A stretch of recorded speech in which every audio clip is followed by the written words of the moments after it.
Hello, viewers out there. You're welcome once again to Sports Orbit, Wednesday edition of the program. My name is Afacho. Salifu Usman is also in the studio with me. Salifu, welcome to Wednesday edition of Sports Orbit. Thank you. Thank you. All right, on today's edition, we begin straight from the AFCON U-20 currently taking place in Egypt 2023, where the Flying Eagles of Nigeria will hope to get back to winning ways as they take on host nation Egypt. Actually, that match will come up today, Wednesday night. Today, the seven-time champions fell to the Junior Teranga Lions of Senegal 1-0 on Sunday in the opening game, but still stand a chance of qualifying for the quarterfinal of the competition. Coach Ladamboso will likely be without midfielder Daniel Daga, who was substituted against Canada due to injury he sustained during the encounter.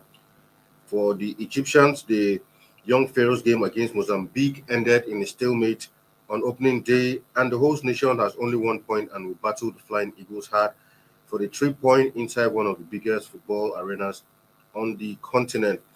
The kickoff time for the match is much later on in the evening, 7 p.m. local time, which is exactly 6 p.m. Nigeria time. That is roughly less than 2 hours from now. And here on Sports Orbit, we should be keeping an eye on that one. But Salifu, quickly, a brief preview to that match. Super for the Flying Eagles. This, whichever way you look at it, this is a make or mar encounter for the Flying Eagles because anything short of, we could have said a draw, but a lot of times when you begin to want teams to play for a draw, they go on to lose. But for me, I think anything short of a victory will mean that the Flying Eagles will really be treading on dangerous grounds.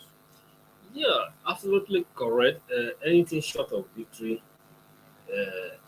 for any short of victory, it means Fly Eagles are either out or mathematically out. Yeah, because they might have a chance of being what best I losers. mean by either out, mathematically out, for instance, if they lose completely, that is the end of the that is the end of the they'll party. be losing 2 matches. But if they draw, you can see they still have a A chance. chance in the last match. Provided that they can also win, they win their last match. At the same time, either they will win as a runner-up of that group or finish as one of the best losers of the group. But however, it's always good to have your own destiny in your hands. And if Super Eagle, Flying Eagle must have their destiny in their hand, and hoping that to progress to the next round. So the best result that they can aim or fighting for is to get a victory against the host, which is going to be pretty difficult. But the Egyptians are also talking tough, say that they are well motivated to get the result against Nigerians, knowing that they don't. But for instance, the Egyptians play. No matter how you look at that group, it's more like a group of dead. Yeah. We have Senegal, have Egypt, and Nigeria. Mozambique look like a weekend link but in they that group. not because But surprisingly, they hosted to 1-1 in the first match. So they also keep the Egyptians on their toes to ensure that they get the result against Nigeria. So and that has to me, I would describe this match as a final before the minor because of what he has, because of the need and the urgency for the both sides to get the result in this particular match. So Madam Bozo and his technical and his boss will definitely go all out. And I think they're going to play that match without Daniel Daga, who is the aging room of that midfield of that aging room of the team. It's another minus for the Flying. But let's see how Ladabos and his boys and will be able to do without the Daniel Daga. Because Daniel Daga is a key player in that team. Even looking at their success at the World Cup, Daniel Daga is always up there and everybody look up to him. So he's also a motivational midfielder who inspired others. But now going to play that game without him is obviously going to be a minus for Ladamboso. But however, let's how they are going to be. But one thing that is definitely going to play, Ladamboso can't know how definitely going to come into play in this game. Because it's going to be I would say the best tactical side definitely going to win this match. Very well. The best technical side will definitely go on to win this match. And like we said earlier, match comes up 6 p.m. Nigerian time, and we can only wish the Flying Eagles well because we really need Flying Eagles to make it at least get a win. Then from there, we can really say the tournament properly begins. So we'll be keeping an eye on that one, and we wish them well. Away from that now to some NPFL news where the interim management committee of the Nigerian Professional Football League has suspended the camp commandant of Shooting Stars of Ibadan, Awal Mohammed, for 1 year after he was pictured urinating in the center of the. I saw that. Actually, the report was actually sent to me yesterday. I got that statement sent to me yesterday, and I was shocked. I thought it was a joke when I received the statement. I had to send back a message to say, "Are you sure?" He said, "Yes, he very sure the message is coming from." I mean, and I saw pictures, very, very embarrassing. You see, these are the kind of things that we keep saying about our league. How can you, a right-thinking human being, after a match, and you go to the center of the pitch and start urinating? Are there no conveniences around the stadium? This is a stadium, there must be conveniences. For whatever reason it was it some sort of ritual? Whatever it is. And I'm sure, and I'm happy that the, IMC swung into action and have slammed him with that come hard on him. Yeah, okay, look at the pictures on the screen there. I think this picture is an award-winning picture. Yeah. So whoever have taken this picture, Exactly. whoever have stamped this picture Yeah. deserve an award. So it's an award-winning picture. You can even see even all his machinery, his spring holding it. It's really unfortunate, and the funny thing is that he's the camp commandant who's supposed to be enforcing discipline. It really is an abnormal attitude, and he clearly tells today that in our midst, some people are just animals. Exactly. Animal in human flesh. Yeah. Because I don't really see what will be his reasons. I really don't understand. Sensible, teachable human being will come outside to bring your dagger, standing outside your praying and you're urinating on top of Exactly. it. Maybe just like you say, maybe it's an one of who know whether it's one of the spiritual exactly. or they are Babalao Madam. Yeah, that if you do this, this club will never lose. I don't really understand. There's no any justification for no matter how pressed you may at the stadium that you come at the center of the pitch, not even by the side of the stadium, or they hide this place at the center of the pitch to urinate on the pitch. I think IMC have taken the right decision, but to me, I feel that this wasn't enough. Short fellows should have been banned completely, because it's disrespectful. It brings the game to complete. And I also urge the 3X to also their own internally to even sanction him again. Go into the internal mechanism and probably Oyo State FA to remove him from even that position. Remove him completely. He doesn't. Somebody who's supposed to enforce law. Yeah. He be the one breaking the law. Discipline. It's unfortunate. Completely unfortunate, and I think we as Nigerians, like we say, in as much as we want to blame the government on some issues, but we as Nigerians, yes, our attitude is another thing. Exactly, completely. It's now to some other news where talking about the Super Eagles, the shooters of Guinea-Bissau will now host the Super Eagles of Nigeria at home in next month's African Cup of Nations qualifier. The shooters and Super Eagles will clash in a double-header in March. The first encounter will hold at the MK Abiola Stadium on 24th of March, while the reverse fixture will take place at the National 24 de Setembro Stadium, Bissau, exactly 3 days later. The Jutus were earlier expected to host the Super Eagles in Morocco after the stadium was not deemed suitable to host international matches by Confederation of African Football, CAF. But according to information made available on the official Facebook page, it said they have now made a U-turn following renovation work at the ground. Well, I think to their fans this will be good news, and we can only hope that this sort of thing continues, because like we had said earlier, it became an embarrassing situation where you see a whole sovereign nation will not have just even one single befitting stadium to host international matches. But today, and I don't know if CAF have gone there to take a look at it again, so that it won't be that. You can see the picture on the screen there, and I think I give kudos to the Guinea-Bissau, and maybe probably they might have listened to what we said here. Exactly. That it's so unfortunate for a whole suffering nation not to host a single stadium to hold their national team. And in as much as it may look at a disadvantage to Nigeria and the Super Eagles, because they're going to play at home, they can enjoy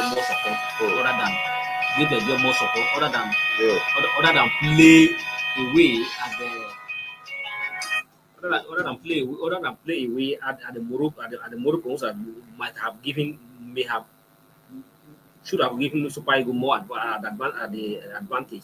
But playing at home, I think is good for the Super Eagles, good for the Moroccan, for the Super Eagles, and also good for the Guinea-Bissau because as an African, it's still unfortunate that to go and play your national team away from home. Yeah. So I give kudos to this. I can commend the Guinea-Bissau government to take that challenge. That no, it's an embarrassment for host our game outside our nation, and then quickly renovate their studio and then get approval from the CAF to hold the match at their own studio. I mean, we can only hope that this continues because there are still a few African countries like that who, several. I mean, several of them who. Good example is Liberia. Exactly. When the president, city president, say, Exactly. If there's any country in this continent to boast standard stadium or having more than 10, it should be Liberia. Let's say if there's nothing he even did as president, at least let even be that in his tenure, the Liberian citizens can even see that under when George Weah was president, we were able to have so and so stadium. Across the country within Liberia. And that's what facility because he's a sport person. Yeah, exactly. Anyway, we'll go on a quick break and then we'll come back. Sport Orbit continues. Don't go nowhere.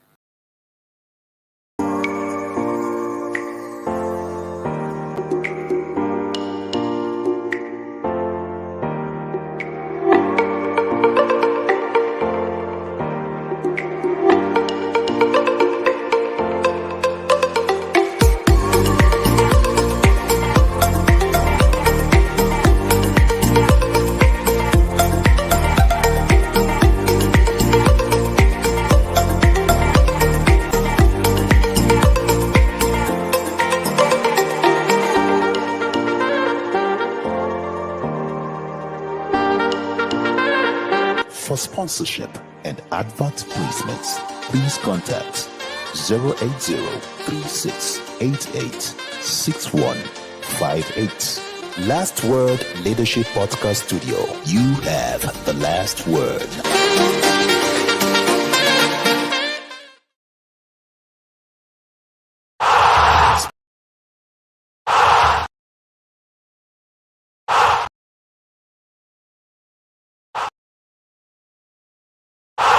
Sports Orbit. We make the world go round. Welcome back from that break. It's still Sports Orbit to some other news. Victor Osimhen, who is currently on a goal, breaking run, has said that currently his priority is to win the Serie A title with his team and not necessarily winning the Golden Boot. A league title for Osimhen will be their first title since Diego Maradona led them to the title in 1990, and the Nigerian striker is the major reason they are within sniffing distance at all. And Osimhen has actually, who currently has scored 18 goals for his team, is saying that, well, for him, it will be, a good thing. He said, the team comes first before my personal ambition. If I win it, that's fine. But what I want to do is to try to win trophies with my team. As long as the team is winning, it doesn't matter to me who gets the goals or whether I win top scorer or not. So, Osimhen on a fine goal scoring run. Even last night again, he once again was on the score sheet. I mean, and he completely looks very, very unstoppable at this point. Yeah, it's good.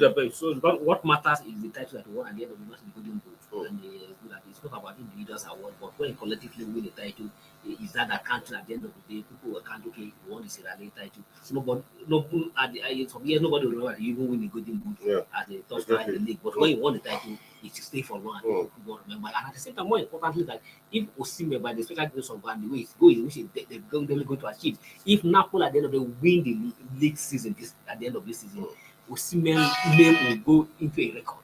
Yeah. Because the last time they achieved this is during the Maradona, and how many years? And for over years they have not been able to achieve. And for Osimhen to just come and within a space of 2 years, helping the team to get it, that will definitely become a legend in the Napoli. And it's good that his priority is about the collective achievement and not individual goals. So congrats. And yesterday you can see how he was on fire again, scoring the goal in Frankfurt. So Congratulations to him. We can only wish him that he stay fit, and we hope that whenever he returns to Nigeria in the African Cup of Nations, he can carry that spirit to inspire Nigeria to another AFCON title. All right, to some EPL news now. This will be some sharing news for Arsenal fans, especially as Thomas Partey is hoping to hand Arsenal a huge fitness boost by being available for Saturday's trip to Leicester. The midfielder has missed the Gunners' last 2 games due to a thigh problem and was once again absent for training on Monday. Arsenal will assess Partey this week and continue to be cautious over his involvement, with the time scale tight on whether he can be in the squad this weekend. The Gunners will not rush the midfielder back, with Jorginho's January arrival an impressive start since isn't the pressure to do so. Well, I mean, good news for Arsenal fans. For Partey has been, a very, very key figure in that Arsenal midfield. And, whenever he's not playing, someone way or the other, his presence is always felt. Yeah, and you can see that Arsenal went through the match without a victory. Partey absence has clearly shows that it's important because his combination with Xhaka has what has keep Arsenal run this while, and within a short time when he was in the FA clash with the Man City. Since then, Arsenal has not been able to be on that, except last weekend when they were able to come back to beat Aston Villa 4-2. Because since then, Arsenal have gone almost to the 130 victory. But now it's a sharing news. Even with the arrivals of Jorginho is just a newcomer, but the combination between him and Xhaka seems to have clicked well. So it will be definitely a delight for Arteta to have his man back. I mean, completely, it will be a delight. I mean, because you can never underestimate the performance of Partey whenever he's on the pitch. Now, to some UEFA Champions League news. Of course, yesterday we gave you a preview of some matches that were going down yesterday. It was Liverpool up against, actually at home to Real Madrid, while Frankfurt hosted Osimhen's Napoli for Liverpool. That match actually ended 5-2 in favor of Madrid, who are currently, champions. Liverpool had gone 2 goals up, and it looked like it was going to be Liverpool's day once again in the Champions League. But Madrid, just like they did last season over and over again, had to come back from behind, to not only equal the score, but score 3 unreplied goals, thereby ending that score 5-2 to, yesterday we had previewed this match, hoping that, after Liverpool had, recorded 2 back-to-back victories in the EPL, we had hoped that Liverpool would go into, this match, in high spirits, hoping that they're going to. And after scoring those 2 goals, it looked like Liverpool are back, but somehow Madrid came back and wrapped it up 5-2. Yeah, just like you say, Liverpool, most importantly, especially their victory against Newcastle, has given me hope that the team is having come back to their normal self. And just like when they went to go up, one feel that Liverpool is also one of, just like Madrid, so a team that when it comes to Champions League, they always show their characters. And yesterday, but to surprisingly, not thanks to their defensive lapses, Madrid have to come from behind, score five goals after they have Liverpool have taken two goal lead. So it's quite disappointing. And Vinicius Junior was instrumental to that Madrid success yesterday, scoring 2 goals and then creating another one to ensure that Liverpool come from behind to snap the goal, and that has automatically put Madrid in a step should to progress to the next round of the competition. Because I don't see how in football we don't see nothing is impossible. But the way Liverpool has played this season, it's going to be pretty difficult for Liverpool to go to the Bernabeu to score three goals or 4 goals without Madrid replying anyone. So Madrid they will need at least 4 goals to cancel this goal. Yeah, exactly. I mean, and looking at Liverpool, a lot of people have said, if not for Klopp being Klopp, somehow he has the backing of the owners, the board.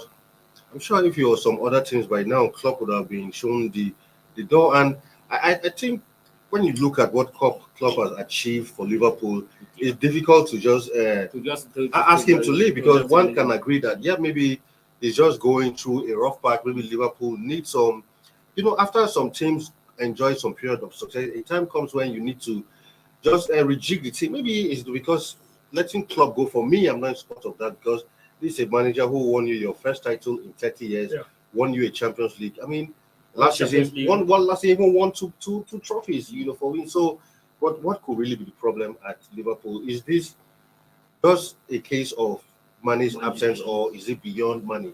Yeah, it's not for me. In as much as money is one of the factors, but I don't think the factor is likely to rely on money exit from the Liverpool. But one thing is that in the club, sometimes most of those two players, remember, apart from money, there's also the Firmino is still very present, but Origi, who always come in at sometimes to add as a sub to add to has also left the club. They also let him go. And if you look at the player who let go and those who break in, you compare them, and they really is short of replacement for those players that go. And at the same time, the performance level of the players that are old clubs, Salas and the like of the Vidic and the rest, their performance at that last season cannot be the same at the same time, their age as last year or 2 years ago is no longer the way they are now. So even as much you still have your own player, that is why sometimes when you see clubs as they are progressing, even though the old players are still there, they're trying to bring in young players who are still fit in order to, in the absence of the at the same time. But for it, at the same time, if you look at the player who played 90 minutes, who can give you 90 minutes of play before, some of them cannot give you that 90 minutes of play now. Exactly. So you need to have somebody on the who can come in at the time when you feel that they are no longer at their best or performing at optimal to give you 90 minutes. But some players like Salah may not give you 90 minutes now, or the big or the rest of the other may not give you 90. But you need players who can come in at some time to add more value to it. But I question that it may be club over sometimes when you enjoy too much of success, it may get into your head and you feel that he has a club, he has a team to go around. And if you look at the push, apart from the Nunes and the who they bring them the summer, and they could just come in the January or after January transfer. But you look at the process, they are processing their transfer dealing within the summers and the January. It's not too to be compared to other clubs. So definitely that's some of the things that challenges. However, just like say, I'm one of those. I'm not a Liverpool fan. I'm not supporting any club to let club go because Liverpool has never been where they are until Klopp came in, and within the short time he has come in, he has been able to give Liverpool what they have been missing for years. So the success has brought to the club outweigh whatever is expressed at the end of the day, and you give him from that respect to allow him to identify. Probably what will be if this season, if they can manage to finish the top and if possible, just give him more investment to buy the club. But I still believe he still have what to take to Liverpool and get back to their form. Of course, in the other match, it was Napoli up again, 2-0 for Napoli. Looks like Napoli doing well in the Serie A, and here in the Champions League also doing very well. I mean, winning 2-0 away, that's a big one for Napoli. Osimhen once again on the score sheet, and Frankfurt really have their work cut out in the return leg when they meet in a fortnight, and the way it's looking, except something happens, Napoli are already looking good for the quarterfinal. Yeah, absolutely. They are at least 60% have their one leg. Yeah. Or even the second leg dragging come into the quarterfinal. But I don't see how Frankfurt will it's not impossible, but it's very but the way Napoli have played this season, playing the way and with their fans at their back or behind them, and Napoli it will be pretty difficult for the German side to turn this to go, and with Osimhen on the fine form. Well, absolutely, I don't think nothing stopped them from getting to the quarterfinal. Congratulations to Osimhen, his second goal in the Europe. That is second goal, and they have 18 goals in domestic league. Obviously, exactly. And now with that shows a whole lot of Man U fans now are urging the owners of the club, I mean, go and bring Osimhen.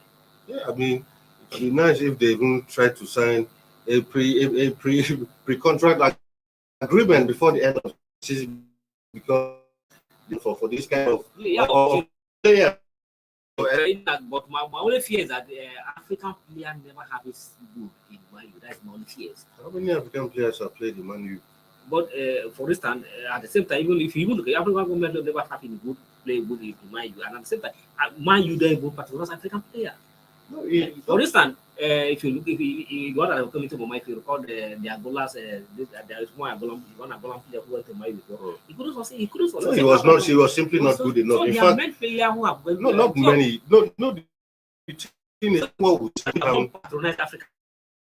not patronize. I think Man U hasn't really gotten. There's black players. A lot of black players have done very well in United. Man United, but not of African origin. Yeah, because they haven't seen maybe what exactly they need. The Angolan player was a big mistake. It was revealed because there was a player who they saw his videos once or twice and decided he come to Old Trafford, and it was not. It didn't end well at all. Anyway, some other matches will go down in the Champions League also tonight. If we have those fixtures, producer, can we quickly take a look at them? Well, some matches will be down. Of course, it will be Inter up against Porto. Clearly, that is looking like the star match, but not to write off RB Leipzig up against Man City. Man City will be hoping to get back to winning ways against Leipzig, having through that match against Nottingham Forest against also Man City will be hoping to come out smoking against Leipzig tonight. Yeah, Man City definitely will. What is their main target? Exactly. Their dream is also to win the Champions League, and Pep Guardiola and his boys will definitely want to get what. Hala will go back, will travel back to Germany and then take on Leipzig. So it's going to be a fantastic show. But obviously, if you have to ask to put your money, definitely you have to send it for Man City. Yeah. But however, not to write off the post, but sometimes something can be somehow. Inter Milan, Porto, just like say, it's a clearly clash of the titles. But Inter Milan are not too fantastic this season, like the worst last season. So, but however, let's see how it's going to be. Right, both matches come up 9 p.m. Nigerian time, and here on Sports Orbit, we will be looking out for those matches. And tomorrow, we'll give you a complete result. Don't forget, also, our Flying Eagles also will be in action exactly 1.5 hours away from now. We'll be looking up to that one, and tomorrow hopefully. If you Super Falcons finally get a result. Falcons but is that enough? A result, not enough. I mean, usually before I came somewhere today with some other colleagues, and everyone was complaining bitterly about Randy Waldrop, just like we complained, and everyone is agreement that look, you cannot bring a university coach to coach a super team, a team like the Super Falcons, and expect to get results. And everybody are saying, look, it's time for the NFF to do something and just let this one go, and let's bring up some people. And just like we said, some have said, look, bring back a local coach, they will perform better. And I completely agree. Yeah, I agree with that. The NFF need to do something before something do so far. Exactly. All right, that's why we'll call it a day on today's episode of the program. Tomorrow we'll be back again with an interesting episode of it. Thank you once again for being in the studio on this Wednesday edition of the program. All right, tomorrow is another beautiful day for Sports Orbit, 4 p.m. our time. Do join us. My name is Afa Acho. Do have a wonderful time, and it's bye for now. Thank you for watching. For sponsorship and advert placements, please contact 080-3688-6158. Last Word Leadership Podcast Studio. You have the last word.